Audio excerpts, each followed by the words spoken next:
Richard Grant, a geographer at the University of Miami, is a native of Ireland. He received his bachelor's degree from University College in Dublin before attending graduate school in the United States. He earned a PhD in geography from the University of Colorado at Boulder in 1991. He and Jan Nijman got to know each other in graduate school there and continued to collaborate in later years. He still conducts international comparisons of urban life, publishing his book, Globalizing City, in 2008.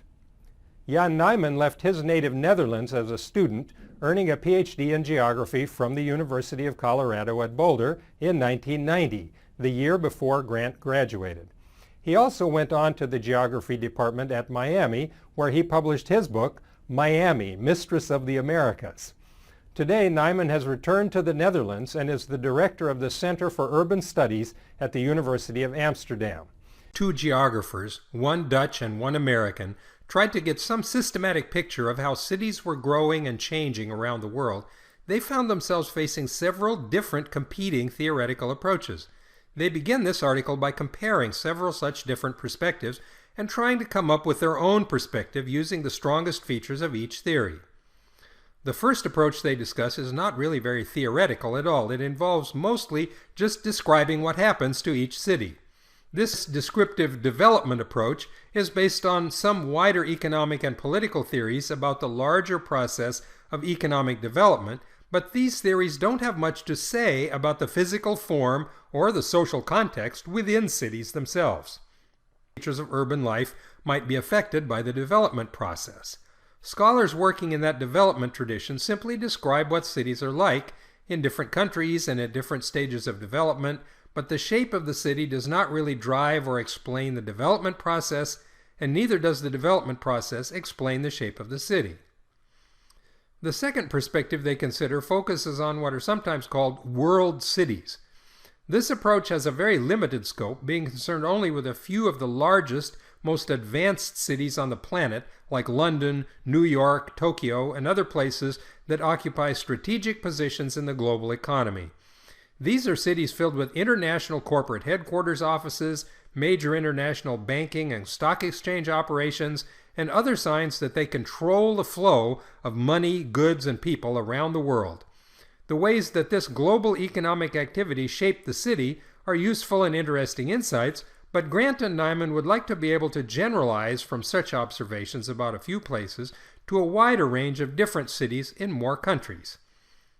The third version of theory mentioned in the article is sometimes called world system theory.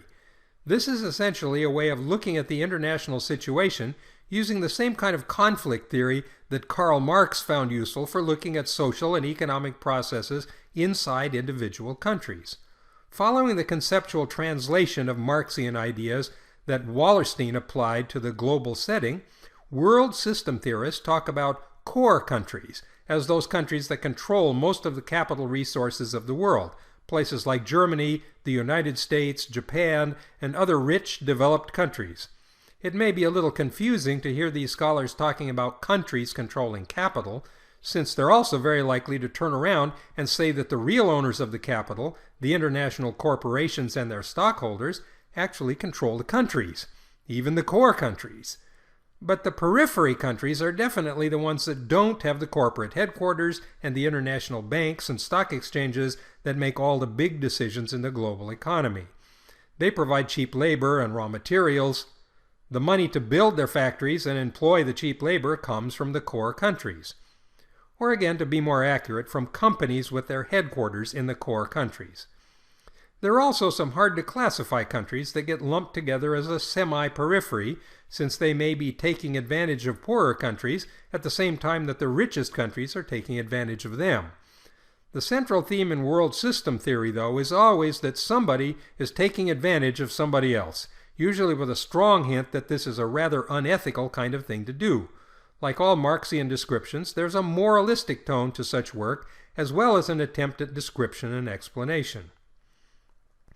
Being geographers, Grant and Nijman also include some discussion of what they call spatial models of cities, since that is something that geographers do more of than anybody else. These are not really theories either. They do not talk about cause and effect. They simply provide descriptions of whatever is out there in our cities, but they provide very detailed and sophisticated descriptions. When you compare a zoning map to a map showing educational backgrounds or ethnic identity, and then link that to a map of where different kinds of businesses are actually located, and perhaps include analysis of pedestrian and vehicle traffic flows and real estate values, you can get incredibly rich insights into how people have managed to sort themselves out across contemporary urban areas. There are fascinating descriptions of how the daytime population of Manhattan contrasts with the nighttime population of the same city blocks. There are overlays of voting behavior in the last election cycle compared to age and education of residents and the value and tax rates for their houses. You name it, and the geographers have mapped it somehow, somewhere. Synthesizing all four of these very different ways of looking at cities, Grant and Nijman borrow some of the concepts from world system theory about economic interactions between countries, and decide to combine these ideas with a detailed description and analysis of land use patterns in cities. Their working hypothesis is that, especially for some cities, you'll be able to see how city structure changes over time in a way that reflects the changing position in the global economy for the country where that city is located. This will be true, they expect, particularly for cities that get involved most directly in international trade, the so-called gateway cities that appear in any country.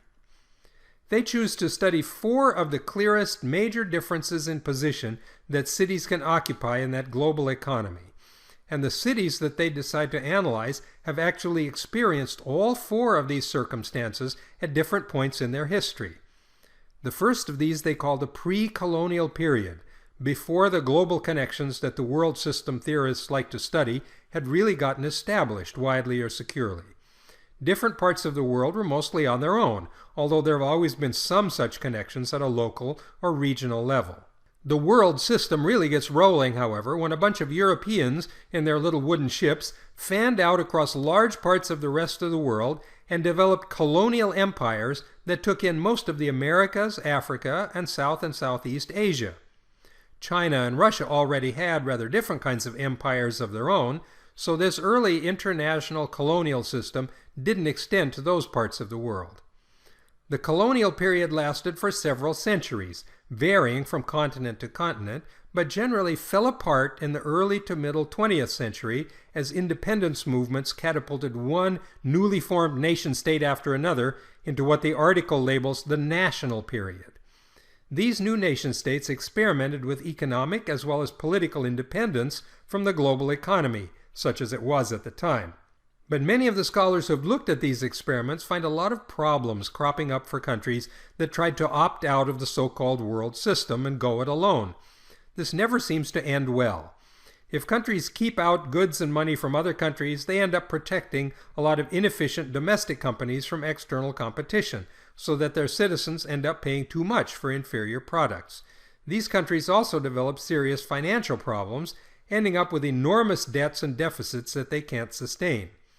So in the end, most of these countries decide to ease themselves back into the global economy, leading to the fourth or global period. Based on their theory, Grant and Nijman expect that the gateway cities in such countries will change their shape and form to adapt to each of these four periods, and that these changes will be so fundamental that we'll even be able to see them simply by looking at a map of the city in question. On Africa's west coast includes an inland area in the middle of the country that is still the most prosperous part of the country, and once was the site of an ancient pre-industrial city, the capital of the Ashanti Empire. This city rivaled Great Zimbabwe as one of the great urban centers of ancient Africa. However, Grant and Nijman are wrong in choosing Accra as a focus for their study, based on the idea that the coastal region where the national capital stands today also was a major pre-colonial urban center. This was not the case. Native groups, not part of the ethnic Ashanti population living further to the north, only began to settle in large numbers in Accra's present location after Europeans began building forts to support colonization along the coast.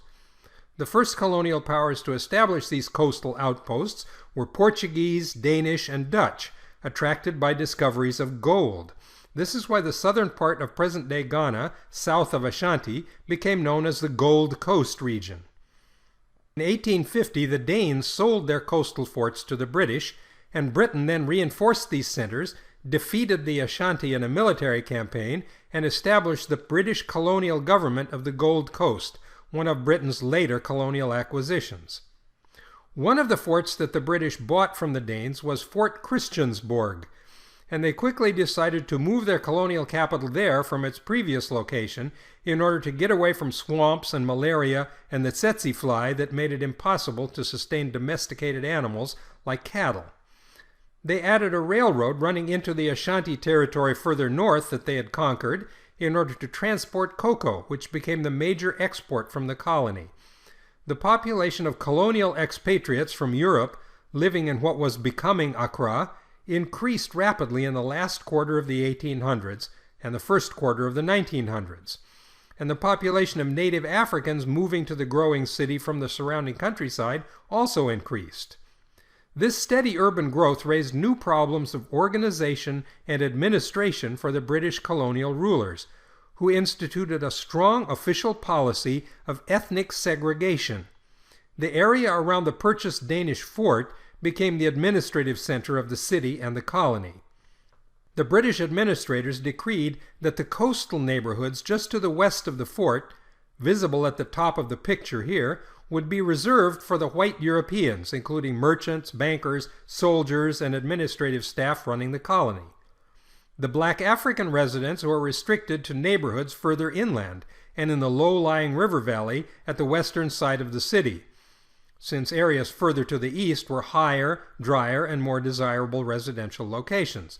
So the reason that there are two separate urban centers for colonial-era Accra is not, as Grant and Nijman seem to suggest, because the European colonial rulers established a new outsider center to replace an older indigenous pre-colonial center. There was no such pre-colonial center.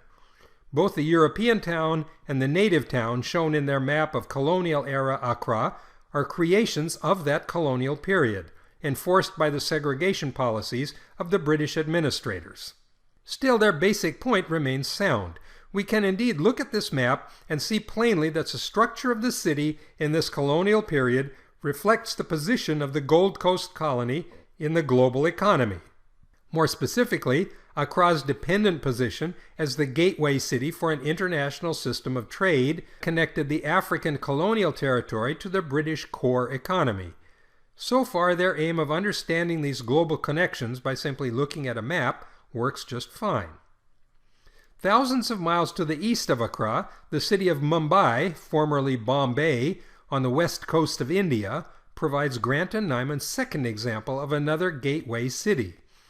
Here, though, we find an area that had been settled and built up into pre-industrial city form for literally thousands of years. The settlements on 7 islands along the coastline of India were so old that there even are records of trading activity between them and ancient Rome. These coastal communities were controlled by one local warlord after another as the centuries rolled past. At first, mostly Hindu or Buddhist rulers, but by the 1300s also including the Mughal rulers of India, Islamic princes who built mosques like the Taj Mahal wherever they went, including mosques in what is now Mumbai. Just as medieval European cities changed hands between various kings and princes as part of dynastic squabbles, the Mumbai area gradually built up many complex layers of different ethnic, linguistic, and religious group identities as a result of this long history of indigenous political competition. Eventually, the European colonial explorers also reached the coast of India. The Portuguese again were the first to arrive in the 1500s and promptly seized control of the islands, including Mumbai's present location, by force, defeating local warlords in battle. At that time, the pre-industrial urban population of the area was about 10,000, fairly typical for pre-industrial cities. A century later, Princess Catherine of Portugal married the English king, and Bombay was part of the dowry that he received from their wedding. The British and Portuguese argued about the details of this unusual deal, but eventually the British ended up in control of the entire area, just as they had done by taking over the forts established by other earlier European colonial powers on the coast of Ghana. Nicely illustrating the important distinction between political nation-states and the international corporations that were truly at the heart of the emerging global economy, the British government basically rented the entire Bombay colony to the private British East India Company for £10 a month. This sweetheart contract, which made the fortunes of so many English investors in the East India Company, shows the emerging international economic system at its profit-making best, with national governments in the core countries using their military power to secure the economic control of that system for their private corporate citizens. The East India Company effectively ruled Bombay for 2 centuries, during which they built railroads reaching into the subcontinent, established schools, hospitals, universities, and other urban institutions, and of course made huge profits from all this economic growth. The population of the city swelled from the original 10,000 to more than 10 times that size, and then just kept on growing right up to the present day. Again, as Grant and Nijman observe, we can simply look at the map of colonial-era Bombay and see evidence of the position of this gateway city in the global economy. Again, we find the European town, concentrated around the British East India Company's iconic headquarters building, on the eastern shore of the city, while the older indigenous center is at the back of the bay facing out to the southwest. In this case, there really was an indigenous pre-industrial urban concentration in place here, complete with ornate Hindu and Buddhist temples and Islamic mosques. But just as in the case of Accra in Ghana, the colonial layout of Bombay provides a physical snapshot of the political and economic realities of the colonial era, and of the city's position in the international system of trade that was the main reason for that colonial era's existence. Claims that despite their very different sizes, historical backgrounds, and cultural settings, both Accra and Mumbai developed a characteristic geographic pattern of 2 separate centers or nuclei within a single urban area, reflecting the economic separation between the controlling colonial growth machine and the controlled indigenous population in each city that provided the manpower for economic growth and profits. But the 20th century ushered in the twilight of this colonial system.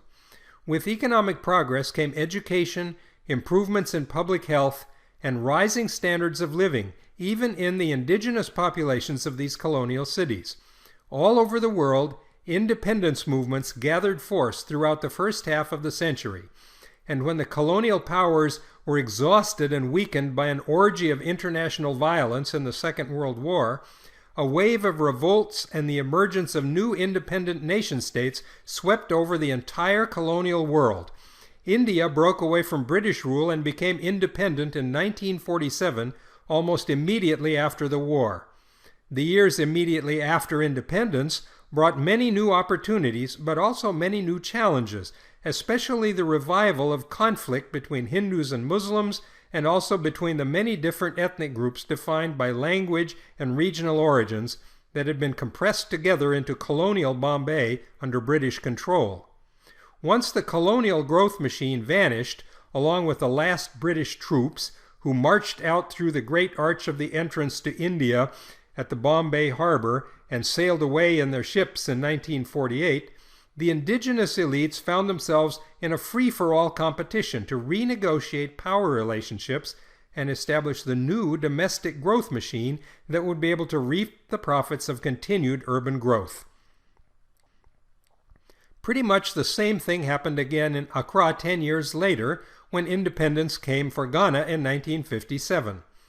After the British Africa Company of Merchants closed up shop and the British troops all went home, the elites in this city had to face the same undeniably attractive but also dangerous challenge of playing musical chairs to see who would end up as the local elite in control of decisions about growth and profits. In both cities, many of the former British colonial administrative buildings became the property of the new national governments and quickly filled up with the new members of the National Civil Service that had been created to administer the new country. Most newly independent countries who escaped from the nets of colonialism in the mid-20th century wanted above all to redesign their economies in order to keep the profits of growth and progress in their own hands, rather than having these profits flowing constantly out of the country and into the accounts of international corporations based mostly in the developed core countries of the world economy. Independence by itself didn't accomplish this. The former colonies ended up exporting cheap raw materials, but then having to import expensive finished products from their former colonial masters, so they were still fueling growth machines in the core countries.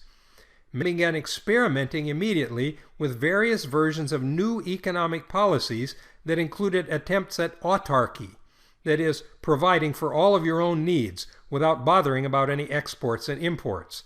Economists call this approach import substitution.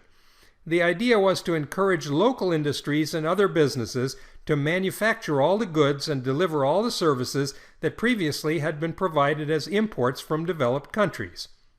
The trouble with this policy, though, is that it meant high tariff walls to keep out cheap imports and higher prices within the country for inferior goods produced by inefficient, government-supported new industries and businesses. As an independent government, you could keep this up for a while, but eventually you would fall so far behind in the global economic competition that you had no money to keep financing your own growth at home, and your currency was worth less and less for paying back the loans that these countries kept taking out to finance their efforts at economic independence. After a few decades of this dead-end strategy, country after country began to figure out that there was really no escape from the global economic system, that you just could not get anywhere by trying to go it alone. How did this period of experimenting with autarky affect the gateway cities in these former colonial states? We don't see much physical change in the actual landscape of Accra or Mumbai, as it was called after 1995 due to pressure from the local ethnic majority population. But Grant and Nijman do document a less visible change linked to what they call the national period. The second central business district, established by the colonial administration, remained intact in physical terms, but the uses of the buildings changed, often from private enterprises to government offices. Also, the mix of foreign-controlled versus natively controlled businesses shifted drastically throughout both cities. Beginning around the early 1980s, countries began to abandon the dead-end import substitution strategy. They dismantled their high tariff walls and reopened their doors to business connections with the multinational corporations. Economists call this new policy orientation liberalization of trade, and also refer to it as production for export, since that was the new plan of the local elites. When they couldn't sustain a sufficient rate of growth and profit when locked up inside their former colonial territory, they finally concluded that they had to look out again into the global system. In some interesting ways, these indigenous elites in the former colonies reveal similarities with the local growth machines that Mullich and Logan described in U.S. cities. They find themselves playing on a chessboard where their home territory, which they used to control for their own benefit, is becoming just one square in a larger game. A square that is in competition with all the other squares to attract the interest of the global corporations that increasingly are managing to capture the profits of growth for themselves. This new global era in Accra has restarted the process of economic growth, and with it continued population growth. But not only is the gap growing between poor, ordinary residents and the wealthy elite connected to the levers of political and economic power, this local elite is also losing out gradually to the returning multinational corporations, who are dominating the most profitable sectors of the city and national economy and capturing the profits for themselves. Grant and Nijman point out that once again you can see this new shift simply by looking at the map of Accra. Since the old colonial business district has been taken over by the national political apparatus, these returning multinationals have established their own new third central business district, this time centered around the international airport, just as Jack Cassarda suggested would happen with his ideas about the new aerotropolis. Similarly, the new global version of Mumbai has experienced renewed economic and demographic expansion, becoming the third largest city on Earth, and generating huge new revenues from international trade. But once again, a growing share of the profits from this economic growth is no longer showing up in the pockets of the local elite in Mumbai. The local growth machine is giving way to the global growth machine, which channels these profits to London banks and New York engineering companies. And just as in Accra, the multinationals found the old headquarters of the British East India Company and the other structures in the colonial business district were already occupied. So again, they've constructed a new third global business district on the western side of the peninsula.